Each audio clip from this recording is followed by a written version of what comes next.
This channel does not promote any violent, harmful, or illegal activities. All content provided by this channel is meant for an educational purpose only.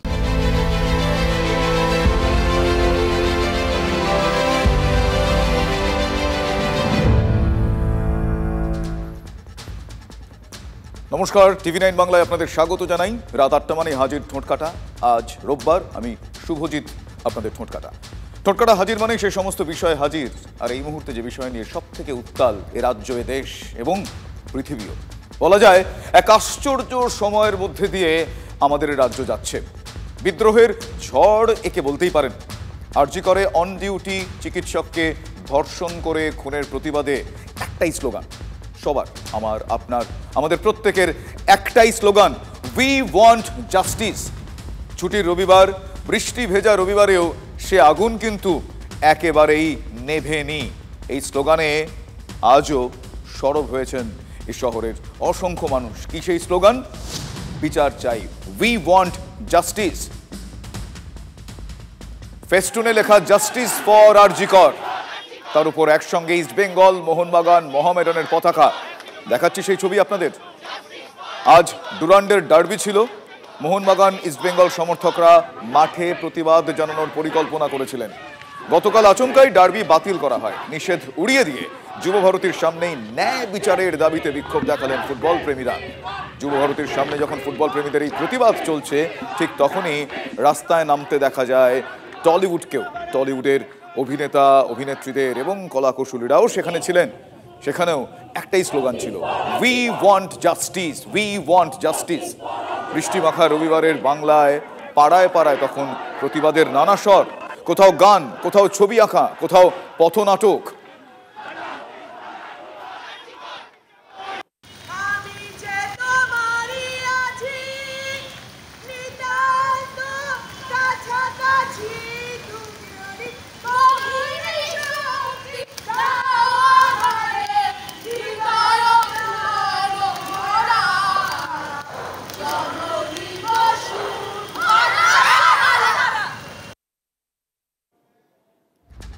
আজ প্রথম মুখ খুললেন বলিউডের কিংবদন্তি, বাংলার ছেলে মিঠুন চক্রবর্তী।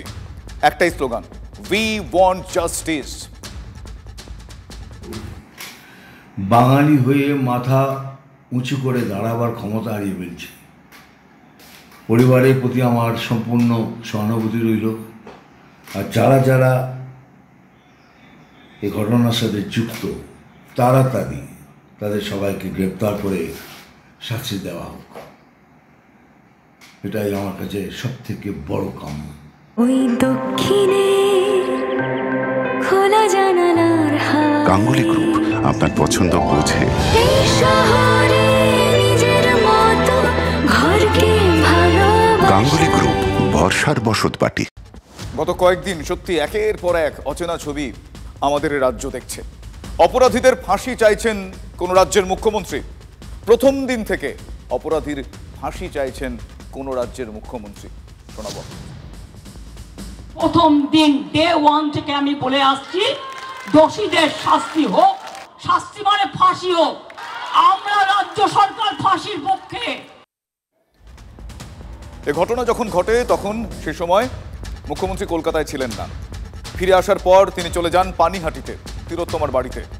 নিহত চিকিৎসকের পরিবারের পাশে থাকার আশ্বাস দিয়েছেন মুখ্যমন্ত্রী মমতা বন্দ্যোপাধ্যায়। সেই দিনের ছবি আপনাদের দেখাচ্ছি।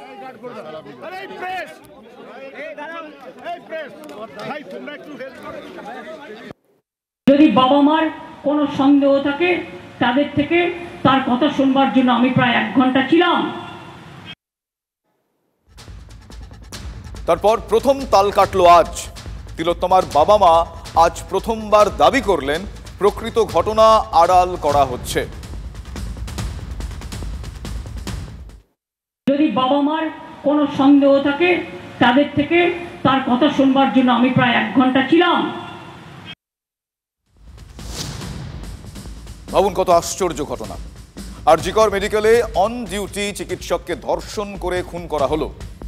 সেই রাজ্যের মুখ্যমন্ত্রী, যিনি আবার পুলিশ মন্ত্রীও, তিনি রাস্তায় নামলেন এই ঘটনার ন্যায় বিচারের দাবিতে। এই প্রথম তিলোত্তমার বাবা মা চ্যালেঞ্জ করে বসলেন মুখ্যমন্ত্রীকেই।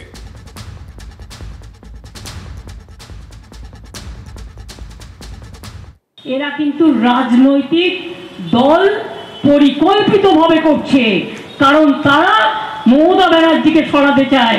আন্দোলনের মধ্যেই আমার জন্ম। আপনাদের ক্ষমতা থাকলে আমায় শুধু গায়ে টাচ করে দেখবেন, আমাকে শান্ত থাকতে দিন। আমি যত শান্ত থাকি তত আপনাদের মঙ্গল।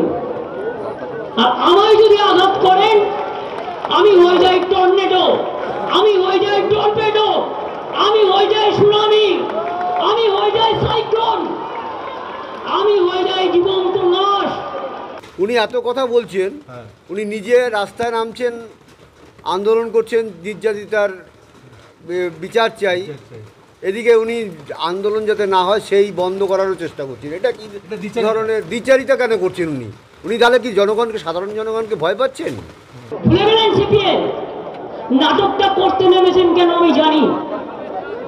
আপনার তো মেয়েটিকে সমবেদনা জানানোর থেকেও, পরিবারকে সমবেদনা জানানোর থেকেও আপনার হিংসা লক্ষ্মীর ভান্ডারের ওপর। এই যারা কন্যাশ্রী প্রকল্প বা লক্ষ্মীর ভান্ডার এগুলো নিচ্ছেন, তারা নেওয়ার আগে তাদের লক্ষ্মী সুরক্ষিত কিনা একবার ভাববেন। মমতা ব্যানার্জিকে মারতে হবে, অপমান করতে হবে। আরে আমাকে মেরে ফেলতে তো অনেকবার গেছেন, মেরে ফেলুন না। কোথায় মারবেন বলুন? দাঁড়িয়ে থাকবো একা, পুলিশ থাকবে না আমার সাথে, মারণ গুলি করে আমি দেখছি। যারা মুক্ত কণ্ঠের প্রতিবাদ করছে, উনি তাদের কণ্ঠকে রোধ করার চেষ্টা করছেন। এখন তো আমরা ভালোই ব্যাপারটা বুঝতে পারছি কেন করছেন। সেটা উনি নিজে প্রতিবাদ করছেন রাস্তায় নেমে, আবার যাতে প্রতিবাদ না হয় তারও ব্যবস্থা করছেন। রাজ্যবাসী এবং দেশবাসীকে একটাই বার্তা দিতে চাই যে আমার মেয়ের মতন মেয়ের পাশে আছে, তাদের আমরা সব সময় সাথে আছি।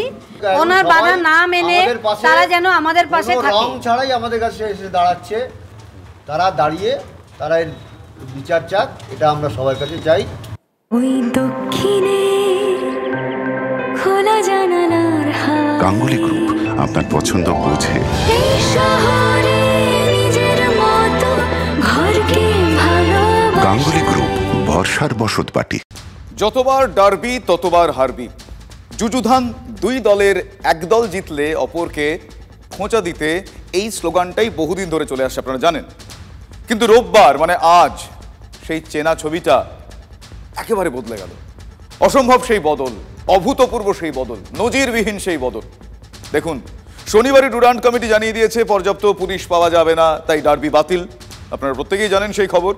তাহলে ডার্বি ম্যাচের স্লোগানও বাতিল। হ্যাঁ, স্লোগান উঠল। যুব ভারতীর বাইরে দুই দলের সমর্থকরা জড়ো হলেন, তারা স্লোগান তুললেন, প্রতিবাদের স্লোগান তুললেন তারা। গলা উঠল, কি স্লোগান? দুই গ্যালারির একই স্বর, জাস্টিস ফর আরজি কর।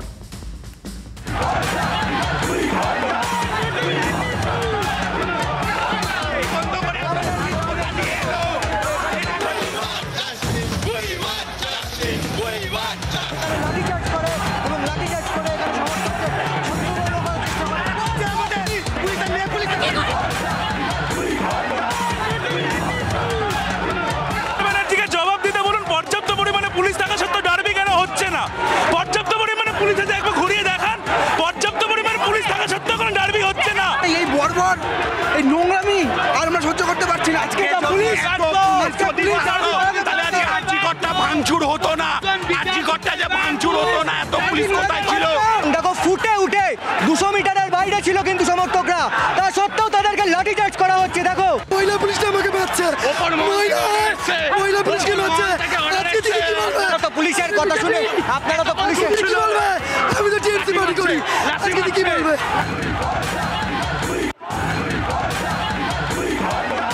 পুলিশের জন্য তুলতে উঠাতে হলো আমাদেরকে, কিন্তু আমরা যাব, কতজনকে তুলবে, কতজন কত মার মারবে।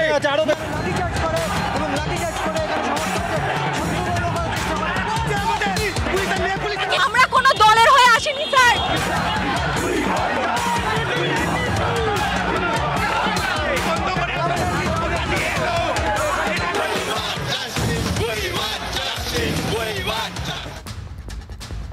পুলিশের লাঠি পড়লো বটে, তবু প্রতিবাদ দমানো গেল কই?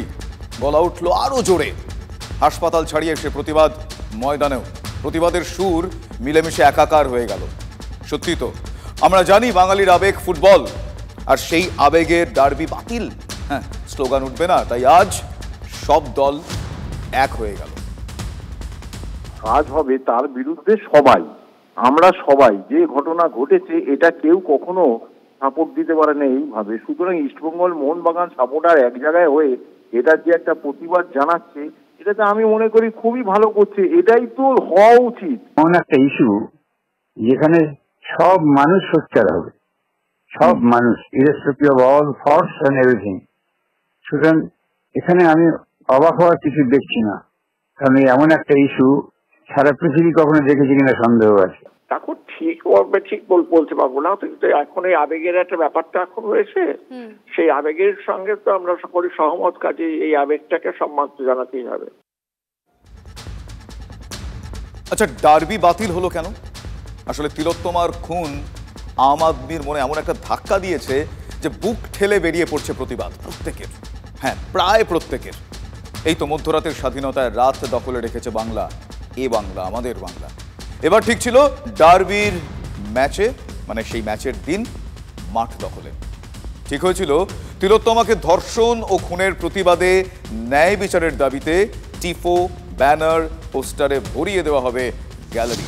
আর সে প্রতিবাদের সুরটা দমানো গেল কি? ডার্বি বাতিল হলেও প্রতিবাদের প্রস্তুতি শুরু হয়ে গিয়েছিল ভিতর ভিতর। একবার দেখুন সেই ছবি।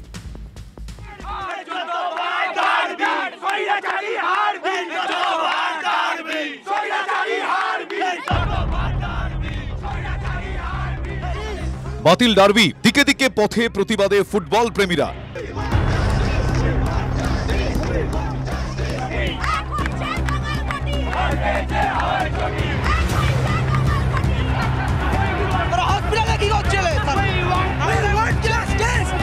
এই আবহেই ভাইরাল অডিওতে বিতর্ক। আমি বিধাননগর সাউথ থানা থেকে বলছি। আপনাদের একটা পোস্ট দেখেছি যে কালকে আপনারা প্রতিবাদ করার জন্য নাকি এতে আসছেন। হ্যাঁ, স্টেডিয়ামের ওখানে। ওটা খেলাটা তো ক্যান্সেল করা হয়েছে, এই জন্য ওখানে প্রতিবাদের জন্য আসবেন না, ঠিক আছে? এই বলার স্যার, আপনি এবার বাকি সমর্থকদের সাথে সেটা আপনারা একটা কলকাতা পুলিশ পোস্ট করুন। ওটা আমরা করে দিয়েছি, আমরা অলরেডি সার্কুলেট করছি। অডিওর সত্যতা যাচাই করেনি TV9 বাংলা, তবে ওই ইস্টবেঙ্গল সমর্থকের দাবি তিনি ফোন পেয়েছেন। এই প্রোগ্রামের পরেই 144 ধারা জারি করা হলো। তো এটা কেন হলো, এত ভয় কিসের, সেটা তো আমাদের প্রশ্ন আছে। ওকে, তোমরা আজকে 4টার সময় জমায়েত হচ্ছে, তাই তো? হ্যাঁ, আমরা 4টার মধ্যে ভিআইপি গেটের সামনে জমায়েত করছি। বিধাননগর কমিশনারেটের আবার দাবি, শান্তিপূর্ণ প্রতিবাদে কোনো বাধা নেই। বহু লোকজন এখানে স্টেডিয়ামের বাইরে আসছে প্রোটেস্ট করার জন্য। আমাদের অ্যাজ সাচ প্রোটেস্টে কোনো আপত্তি নেই। বিধাননগর পুলিশ কমিশনারেটের এরিয়াতে পিসফুল প্রোটেস্ট হয়েছে, কিন্তু আজকেও আমাদের কাছে খুব স্পেসিফিক ইনফরমেশন আছে যে বেশ কিছু লোকজন যারা হয়তো ম্যাচের দিন বা ম্যাচ যদি হতো তাহলে সেই সুযোগটা চেষ্টা করতো নেওয়ার, তারা এখানে এসে আবার একটা বিশৃঙ্খলা করার চেষ্টা করবে। প্রশ্ন সেখানে, শান্তিপূর্ণ প্রতিবাদে যদি বাধা নাই থাকে তাহলে ওই ইস্টবেঙ্গল সমর্থককে ফোন করলো কে? সেখানে পুলিশের হাতিয়ার আরেক অডিও ক্লিপ।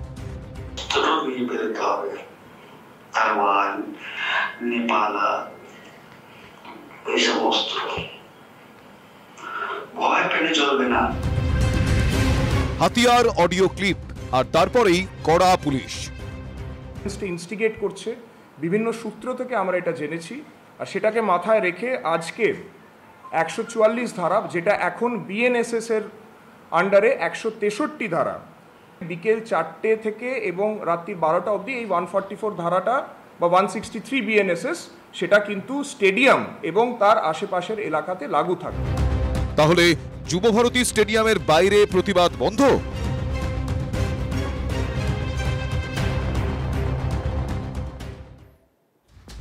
আপনাদের সেই ছবি আমরা দেখালাম। স্টেডিয়ামের আশপাশে অসংখ্য মানুষ, ফুটবল প্রেমী মানুষ, তারা তাদের প্রতিবাদে আজকে স্টেডি ছিলেন। তারা একচুল তাদের প্রতিবাদের স্বর থেকে সরেননি।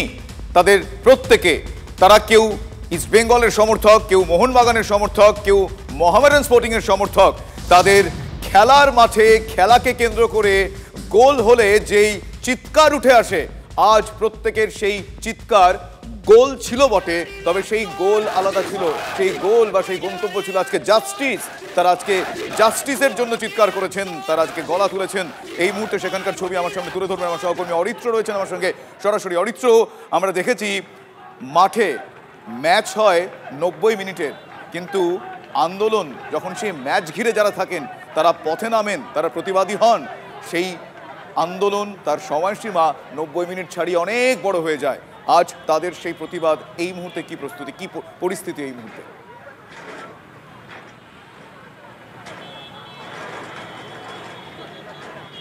শুভদীপ, খেলা তো 90 মিনিটের হয়, কিন্তু এই প্রতিবাদ আন্দোলন 90 মিনিট ছাড়িয়ে অনেক মিনিট, অনেক ঘন্টা হয়ে গিয়েছে, কিন্তু রেফারি বোধহয় শেষ বাঁশি এখনো বাজাতে পারছেন না। তার কারণ এই ফুটবল প্রেমীদের, আমি ফুটবল প্রেমী বলছি তার কারণ যুযুধান দুই ক্লাব আজকে এক সুতোয় মিশে গিয়েছে, সেই কারণে তাদেরকে ফুটবল প্রেমী বলাই ভালো।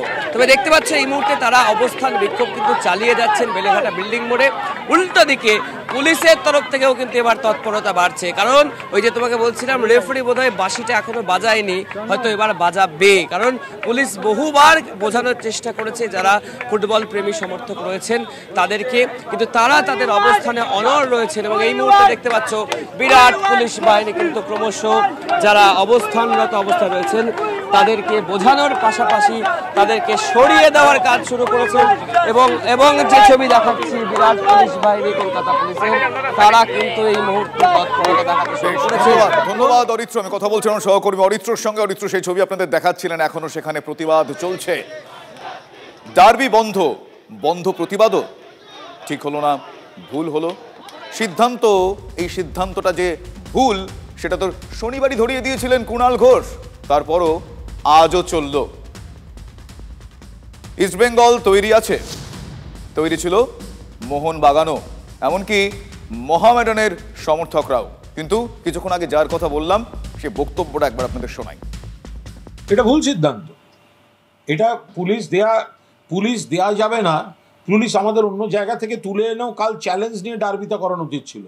আমরা বলবো ব্যর্থ করো, আবার আমরা নিজেই বড় ম্যাচ বন্ধ করব, এই দুটো কি করে একসঙ্গে হবে? আমি ইস্টবেঙ্গল এবং মোহনবাগান দুই দলের সমর্থকদেরকে বলবো আপনারা প্রতিবাদ করুন, এই প্রতিবাদে প্রয়োজনে আমাকেও সঙ্গে পাবেন। যদি আপনারা মনে করেন ক্রীড়া মোদী হিসেবে ভাঙা পায়ে খেলা হবে, তার খেলার নাম শুনে পালাচ্ছেন কেন? খেলার নাম শুনে উনি পালাতে পারেন, সবাই পালাবে না তো। খেলার বন্ধ করেছে বলে মানুষ আসবে, এতে ভয় পেয়ে যাচ্ছে। দেখুন করেছে এটা তো আমি জানি না, ওরা চারিদিকে এই সব ধর্ণা বিক্ষোভ হ্যান ত্যান চলছে, হয়তো ওদেরও তো ম্যান পাওয়ারের ব্যাপার আছে। 4 দিন 5 দিন ধরে ওরা ওখানে রয়েছে, চারিদিকে রাত্রিবেলা 14ই আগস্ট জেগে কালকে আমরাও মিছিল করেছি। খেলা হবে না, মানুষকে আসতে দেবো না, ডার্বি বন্ধ করে দেবো, ডুরান্ট বন্ধ করে দেবো, তারপর কাউকে নড়তে দেবো না, চড়তে দেবো না, একটা পুলিশ স্টেটে পরিণত করার মতন করে বেঠিক কাজ করছে। এবং এতে পুলিশের ওপরে মানুষের ক্ষোভটা গিয়ে পুলিশের ওপরে পড়ছে। কিন্তু ক্রীড়া মোদী হিসেবে, ফুটবল সমর্থক হিসেবে আপনারা যদি চান আপনারা যুব ভারতীর সামনে জমা হন, আমাকে একটা ফোন করবেন, আমার অফিসে জানাবেন কোনোভাবে, সুকান্ত মজুমদার আপনার দেশ সেবায় আপনাদের কাছে পৌঁছে যাবে। একটা পুলিশ তো আর রোবট না যে 24 ঘন্টা কাজ করে শুতে দিতে হবে, ছুটি দিতে হবে। আমার মনে হয় সেই জন্য হয়তো পুলিশ করেছে, আমি ঠিক জানি না ব্যাপারটা। কিন্তু আজকে ইস্টবেঙ্গল টিমটা কিন্তু রেডি ছিল। ইস্টবেঙ্গল তৈরি ছিল মোহনবাগানও, এমনকি মোহামেডান স্পোর্টিংয়ের সমর্থকরাও। এক আর্জিকরের প্রতিবাদেই বেনজির ছবি দেখলো এ বাংলা। বিচারের দাবিকে আঁকড়ে ধরে গলা মেলালেন এই সমর্থকরাই, 3 দলের সমর্থকরাই।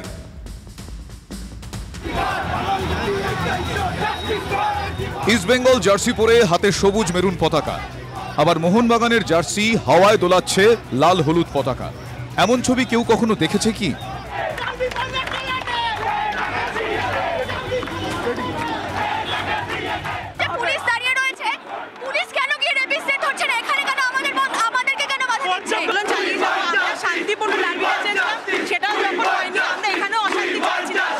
পর্যাপ্ত পরিমাণে পুলিশ আছে, একবার ঘুরিয়ে দেখান। পর্যাপ্ত পরিমাণে পুলিশ থাকা সত্ত্বেও কোনো ডার্বি হচ্ছে না।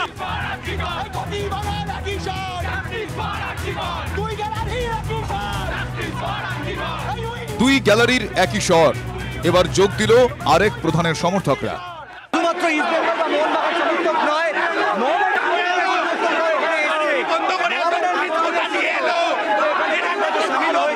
তুমি সেই ছবিটা দেখতে পাচ্ছ, মোহামেডানের ফ্ল্যাগ, সেই সাদা কালো ফ্ল্যাগ এখানে লাল হলুদ সবুজ মেরুনের সঙ্গে কিন্তু এই প্রতিবাদে সামিল হয়ে গিয়েছে মোহামেডান সমর্থকরা। এবং তুমি ছবিটা দেখতে পাচ্ছ এখানে ইস্টবেঙ্গল, মোহনবাগান এবং মোহামেডান অর্থাৎ কলকাতার যে তিন প্রধান, সেই তিন প্রধানের সমর্থকরা এখানে ব্যানার নিয়ে কিন্তু তারা এখানে প্রতিবাদ জানাচ্ছেন এবং তারা একটাই কথা বলছে, তাদের কণ্ঠ রোধ করা যাবে না। পুলিশ কোথা দিয়ে এলো যদি খেলাটাকে বন্ধ করে দিল। এ যেন বিবিধের মাঝে দেখো মিলন মহান। প্রতিবাদের সুর মিলল আরজি করে। ঠিক ছিল স্টেডিয়ামের 200 মিটার দূরে শান্তিপূর্ণ প্রতিবাদ যাবে, কিন্তু সেটা করা গেল কি? কেন আবার অ্যাকশনে পুলিশ? তোমরা তো এখানে 200 মিটারের বাইরে জমায়েত করেছিলে, তাও সত্ত্বেও কেন পুলিশ তোমাদের কিছু বলার নেই? এই বর্বর, এই নোংরামি আর আমরা সহ্য করতে পারছি না। আজকে পুলিশ আরজিকরটা ভাঙচুর হতো না, আরজিকরটা যে ভাঙচুর হতো না, এত পুলিশ কোথায় ছিল?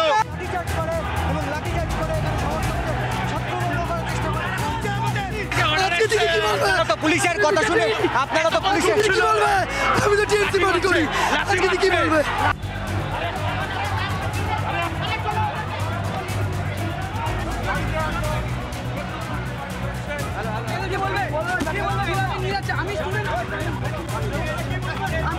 আমরা 200 মিটার বাইরে জমায়েত করছিলাম, তবুও তুলেছে। ওদের হয়নি, ওরা বুঝতে পারছে যে এই জাস্টিস না দিলে এই জিনিস চলবে না। আর আমরা থামবো না, যতক্ষণ অব্দি রক্ত থাকবে ততক্ষণ অব্দি লড়াই করে যাবো। আমরা সবাই একসাথে আছি। এই প্রতিবাদের ঝড় শিলিগুড়িতেও গিয়ে পৌঁছেছিল। শিলিগুড়ির ছবি আপনাদের দেখাবো, আমি সরাসরি সেখানে চলে যাব। সেখানে আমার সহকর্মী প্রসেনজিৎ রয়েছেন। প্রসেনজিৎ, শিলিগুড়িতেও আজ দেখতে পাওয়া গিয়েছে দুই গ্যালারির এক স্বর, জাস্টিস ফর আরজি কর। এখনো মিছিল চলছে, তুমি মিছিলের সঙ্গে রয়েছো, সেখানকার ছবিটা আমি দেখব এবং তাদের স্লোগান শুনবো। একদম দেখো, আমি সরাসরি ছবিটা দেখাবো। তুমি বলছিলে, আমি শুনছিলাম, সত্যি ডার্বির ইতিহাসে বাংলার মানুষ, বাংলার ফুটবল প্রেমী মানুষ প্রথমবার দেখলেন ইস্টবেঙ্গল, মোহনবাগান, মোহামেডান প্রত্যেকটা দলের সমর্থক তারা একসাথে হয়ে গেছেন। আজকে কোনো বিরোধিতা নেই, একটাই দাবি, তিলোত্তমার বিচার চাই। তারা স্লোগান তুলছেন। সরাসরি দর্শকদের দেখাবো শিলিগুড়ি থেকে এই ছবি, একবার কথা বলার চেষ্টা করবো এদের সঙ্গে। আজকে আপনাদের দাবি কি? আমাদের দাবি হচ্ছে জাস্টিস ফর আরজি কর। তিলোত্তমার যে প্রতি অত্যাচার হয়েছে, তাকে নির্মমভাবে ধর্ষণ এবং খুন হয়েছে, তার প্রতিবাদে আমাদের যে র্যালি এবং সেই সঙ্গে যে ডার্বিকে ক্যান্সেল। আমি একবার অন্যদের সঙ্গে কথা বলি যারা ইস্টবেঙ্গলের সমর্থক, কি দাবি আজকে আপনাদের? আমাদের একটাই দাবি, আরজি করে যে এই চরম ঘটনাটা হয়েছে তার প্রতিবাদ। আজকে যেভাবে লাঠি চালানো হলো, যত পুলিশ ছিল, খেলাটা কি হয়ে যেত? খেলাটা হবার কথা। আমার প্রশ্ন সর্বপ্রথম যে লাঠি চালানোর আগে যখন আরজি করে সেই ঘটনার পরে সেই ঘটনাস্থলে গিয়ে যখন দুষ্কৃতীরা হামলা চালায়, তখন পুলিশ কোথায় ছিল? পুলিশ প্রশাসন আমাদের খেলা আটকাতে পারে, তাতে আমাদের কোনো অসুবিধা নাই। আজকে বাঙাল ঘটি একসাথে মিলে এই আরজি করের প্রতিবাদ জানাতে চাই এবং কতক্ষণ এই সঠিক বিচার হবে না, আমরা এইভাবেই বিচার চালিয়ে। আজকে যত পুলিশ ছিল, আপনাদের যে কলকাতায় যে বিক্ষোভটা হলো ডার্বিকে বন্ধ করে দেওয়া নিয়ে, সরকারি তো স্লোগান দেয় খেলা হবে, গতকালকেই খেলা হবে দিবস পালন হয়েছে, সরকারি খেলা বন্ধ করে দিল। একদমই তাই। খেলাটা আমাদের ইস্টবেঙ্গল মোহনবাগানের ডার্বি, কলকাতা ডার্বি, আপনারা জানেন যে এটা একটা বাঙালিদের আবেগ। সেই আবেগটাকে আমরা গোটা বছর ধরে আমরা অপেক্ষা করি একটা ইস্টবেঙ্গল মোহনবাগানের ডার্বি কখন হবে। সেইখানে দাঁড়িয়ে আজকে গতকালকে ডার্বিটাকে ক্যান্সেল করে দেওয়া হলো, যেখানে কারণ দেখানো হলো শুধুমাত্র যে পুলিশ প্রশাসন দিতে পারবে না। কিন্তু আজকে আমরা দেখলাম যে পুলিশ প্রশাসন কিন্তু সেইখানে দাঁড়িয়ে বিশাল সংখ্যক পুলিশ নিয়ে ইস্টবেঙ্গল এবং মোহনবাগান সমর্থকদের ওপর কিন্তু একটা ভীষণ আক্রমণ চালালো এবং গ্রেপ্তার করা হলো, যেটা আমরা তীব্র ধিক্কার জানাচ্ছি। বিচার চাইলেই বলা হচ্ছে আপনারা কোনো না কোনো বিরোধী রাজনৈতিক দলের সদস্য, আপনাদের কোনো রাজনৈতিক পরিচয় আছে? এখানে কোনো বিরোধী দলের আমরা হয়ে আসিনি, আমরা শুধুমাত্র এখানে বাঙাল ঘটি এবং মোহামেডান সমর্থক যারাই রয়েছে তাদেরকে নিয়ে আমরা এসেছি। কারণ বাঙালির ডার্বি হচ্ছে বাঙালির একটা আবেগ, সেটা আমরা বছর পরে আমরা অপেক্ষা করে থাকি। সেই ডার্বিটাকে কিন্তু আজকে বন্ধ করে দেওয়া হলো, ক্যান্সেল করে দেওয়া হলো, সেটাকে আমরা তীব্র ধিক্কার জানাচ্ছি এবং কলকাতায় যে পুলিশ প্রশাসন যে কলকাতায় যে অর্থাৎ এই গোটা বিষয়টা তারা তীব্র ধিক্কার জানাচ্ছেন। তারা ম্যাচ বন্ধ হয়ে যাওয়া, ডার্বি বন্ধ হয়ে যাওয়াটাকে তীব্র ধিক্কার জানাচ্ছেন, পাশাপাশি তারা জাস্টিস চাইছেন আরজি করার জন্য। অনেক ধন্যবাদ প্রসেনজিৎ, তোমাকে অনেক ধন্যবাদ তাদেরকে যারা আজকে পথে নেমেছেন, তাদের জাস্টিস চেয়ে পথে নেমেছেন। আজকে খেলা বাতিল হয়েছে ঠিকই, আবেগ আটকে রাখা যায়নি।